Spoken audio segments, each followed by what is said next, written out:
Yo, what's going on, Bulls fans? Welcome into the Bulls Report. My name is Patrick Siepman, and coming up on today's show, I'm going to be giving you guys my thoughts on the Bulls' recent four-game winning streak and why I truly believe that four-game winning streak will keep the Chicago Bulls in purgatory for the next couple of years. And I think it's honestly awful news for Bulls fans that they are ripping off this four-game winning streak, and I could potentially see the Bulls playing in the playoffs this season. I'll give you guys my thoughts here in a second, but first off, I hate even asking this question, and I hate that we're at the point that I'm asking you guys this question. But right now, as a Bulls fan, are you rooting for the Bulls to win? Please be honest with me.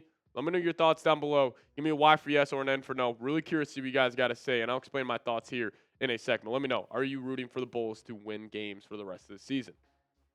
So the Bulls' biggest shocker over the last week and a half is that they have ripped off a four-game winning streak when, honestly, I thought there was a chance that a team like the Toronto Raptors, Brooklyn Nets, or even the Philadelphia 76ers could catch them, and then the Bulls would be out of the play-in tournament. But I guarantee you we will be doing a play-in tournament watch party here in the channel because the Bulls pretty much got that locked up. But the last four games, they went down to Florida, caught two wins against the Orlando Magic and the Miami Heat, beating the Magic 125-123, and then the Heat winning 114-109, and then recently this week they smoked the Indiana Pacers, and then they beat the Brooklyn Nets last night, and that equates to a four-game winning streak for the Bulls. And listen, you guys may think it is a loser mentality to be pissed about this, but this is awful for the Chicago Bulls. And I don't mean that I am pissed off at the players, like guys like Coby White, Notis Buzelis, Kevin Huerter, these guys who have been awesome over the last couple of weeks. No, I'm pissed about the Bulls front office. Like, I don't think it is Coby White's responsibility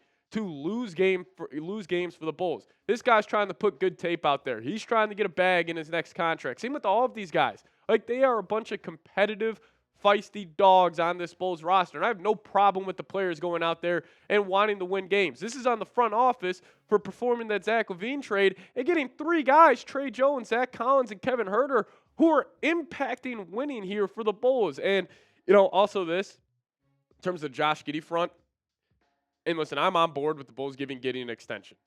I would have hoped before the season it was around $20 million per year. I promise you he will get a $35+ million deal from the Bulls front office because I guarantee you Arturas Karnisovas, he's sitting there like just licking his chops being like, man, all these Bulls fans were so pissed that I traded Alex Caruso for Josh Giddey. Look at Giddey, he's hooping, and I'm thrilled with the way Josh Giddey's been playing basketball. But I guarantee you he will almost double down on this move and be like, man, you see I made the right move with Giddey there. I'm going to go give him $35 million per year. I think that would be a mistake. I would love to get Giddey on $20 million a year. That would be a perfect contract for him. But how are you going to build a complete roster? How are you going to build a championship contender with Josh Giddey getting $35+ million per year? I honestly don't even think it's possible. But, more on the Bulls winning. I am calling it right now. The Chicago Bulls will be in the playoffs. Not the play-in tournament. They will be in the playoffs. I have a terrible feeling about this, and the Bulls will fall out of the draft lottery. And you know what's going to happen? They're going to get embarrassed by the Cleveland Cavaliers in round one. Like the Cavs, they have ripped off multiple 15-game winning streaks this season. The Bulls will probably be game one in Cleveland. I'm going to assume 16.5-point underdogs in that game. I mean, the Bulls could be 10 games under 500 and be the 8th seed in the Eastern Conference. They will make the playoffs. They will beat the Heat in that first play-in game because the Heat have completely checked out. They are blatantly tanking for the remainder of the season, which you got to give them credit, like the coaching staff. I mean, and also guys like Bam Adebayo. I mean, they're just completely checked out. A little bit right now on NBA Twitter is like hammer the team the Heat is playing their second half money line because the Heat, they've started off good in these games and they've completely tailed off in the second half. But I promise you, the Bulls, they'll beat the Heat and then they'll go play the Orlando Magic, and I could see them getting a win there in Orlando and being the 8th seed in the Eastern Conference, and they're just going to get boat raced in the first round of the playoffs. But let me ask you guys this here. And we'll talk about the game from last night here in a second. What year, if you had to predict it right now, that the Bulls would be back in the Eastern Conference Finals? Not the NBA Finals, but the Eastern Conference Finals. What year do you think the Bulls would be back there? I don't have a good answer for you. I'm going to go 2035 because this team, for the next 5 years, if they're going to get the 17th pick next year in the NBA draft, the 15th pick, I mean, it's a joke. You can't go find your next young and up-and-coming superstar. I mean, look at the Philadelphia Sixers. They had a disastrous season, and now they are potentially going to land a top 5 pick. I got more thoughts about this here in a second, but first, let me give a massive shout out to today's presenting sponsor, and that is PrizePicks. Now, if you guys download the PrizePicks app today and plug in that promo code CLNS, you guys will get $50 instantly after you create your first $5 lineup. Download the PrizePicks app today. Use that promo code CLNS. Get $50 instantly after you play your first $5 lineup. But what is PrizePicks? PrizePicks is the best place to get real money sports action with over 10 million members and billions of dollars in awarded winnings. PrizePicks has made daily fantasy sports accessible to all. You just pick more or less on at least 2 players for a shot to win up to 1,000 times your cash. Run your game all season long on PrizePicks. Now, if you guys are trying to make a Bulls, Blackhawks game more interesting for the tail half of their seasons, PrizePicks is a great way to do so. Put your sports knowledge to the test with PrizePicks. All you do, pick more or less on at least 2 players for a shot to win up to 1,000 times your cash. I still love watching the Chicago Bulls play, but I love it even more when I got a PrizePicks lineup in the system. So if you guys want to check them out, I highly encourage you guys to do so. Got that link for you guys in the comment section and description of today's show. But download the app today. Use promo code CLNS. Get $50 instantly after you play your first $5 lineup. Download the PrizePicks app today. Use promo code CLNS. Get $50 instantly after you play your first $5 lineup. But massive shout out to PrizePicks for sponsoring today's show. PrizePicks, run your game. All right, let's start off with my redheaded brother, Kevin Herter here. He has been the anti-tank commander. This guy's been on a shooting spree over the last couple of games, and a big reason why the Bulls are on a 4-game win streak is because of this man right here, Kevin Herter. He's been shooting the lights out of the ball. Honestly, that Zach LaVine trade, like looking back on it, I wonder if the Bulls would have had a better chance to landing a top 10 pick if they would have just kept Zach LaVine on the roster and not traded for a guy like Kevin Herter, who's coming in here and honestly just playing his role very, very well. Like, I got no problems with the players in terms of them going out there and winning games. Like, what do you want them to do? Do they give a shit about the Bulls, lottery odds next year? Absolutely not. Half these guys aren't even going to be on the team. They're trying to get good tape out there, and Kevin Herter, maybe he's going to get himself a payday with the way he's playing for the Bulls. But rookie last night, Modest Buzelis, wasn't really too active in the offense.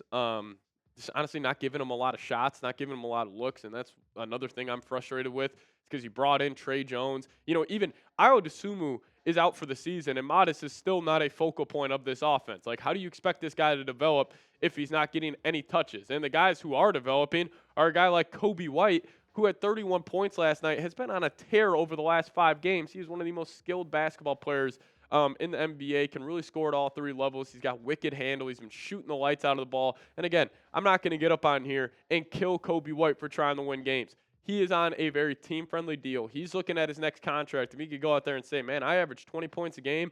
The Bulls were winning games when I was, the focal point offensively. That's a great argument for him to go get the bag next year or 2 years from now in free agency. But maybe this could be him up in his trade value a little bit. Then Coby White possibly heads to the Orlando Magic this offseason. Again, this is probably just wishful thinking on my part. But Trey Jones, another guy the Bulls traded for, he looks good. Trey, 18 points, 6 boards, 6 assists yesterday, 50% from the field and 50% from downtown. I will say, I would be very intrigued as Trey Jones is a backup guard for the Bulls, but you already paid Lonzo. You already got Giddey. You already got Ayo and Coby White. There are just too many mouths to feed at the guard position, so he'll probably be walking in free agency, where I would rather have Trey Jones over a guy like Lonzo. I love Lonzo, but Trey Jones just right now is a better basketball player than him, but the Bulls already committed to Lonzo. Another, I don't want to say it's a bad move because Lonzo could get back to who he was, and that 2-for-20 deal looks fantastic. But Trey Jones, man, really hurting the Bulls, tanking the job that's going on. And then also Julian Phillips. I will say this was a great sign from last night. I have no problems with Julian Phillips looking good. 16 points, 7 rebounds, 5 assists, was an elite playmaker. He honestly just plays the game the right way. Like, I feel like he is not looking for himself out there. He's looking for the betterment of the team offensively. So I will give credit to Julian, freak athlete, starting to improve that 3-point shot. And he's also elite at getting to the rim, just putting pressure on there. So he's been balling. Patrick Williams, probably the worst move the Bulls have made over the last 2 years was giving this guy a 5-year, $90 million extension this offseason. It's just an absolute joke that he's going to be making $18 million per year. Like, I think about, and this is like I don't want to call it like an old man take here, but like, all the blue-collar workers in Chicago who work their ass off, working 12 hours a day, and they got to go turn on their favorite basketball team at the end of the night. And this guy's making $18 million a year just to go be a cone out there defensively, sit in the corner and shoot threes. He's just not engaged. He got his contract, and now he's just completely checked out. I cannot stand watching him play basketball because he's a freak athlete. He's an unreal talent, but he just doesn't give a shit when he's out there on the basketball court for the Bulls. And Zach Collins had a solid night last night.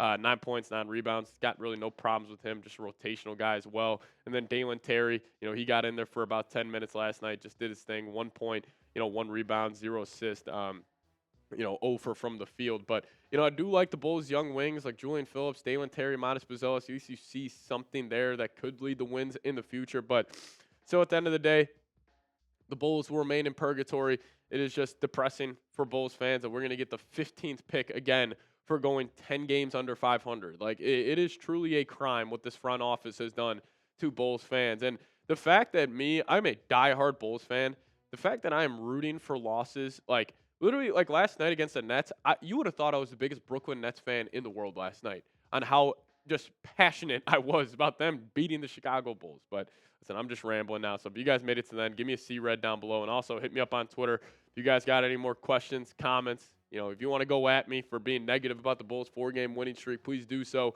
But that's a handle right there at Pat Sieps. See you guys next time. Go Bulls.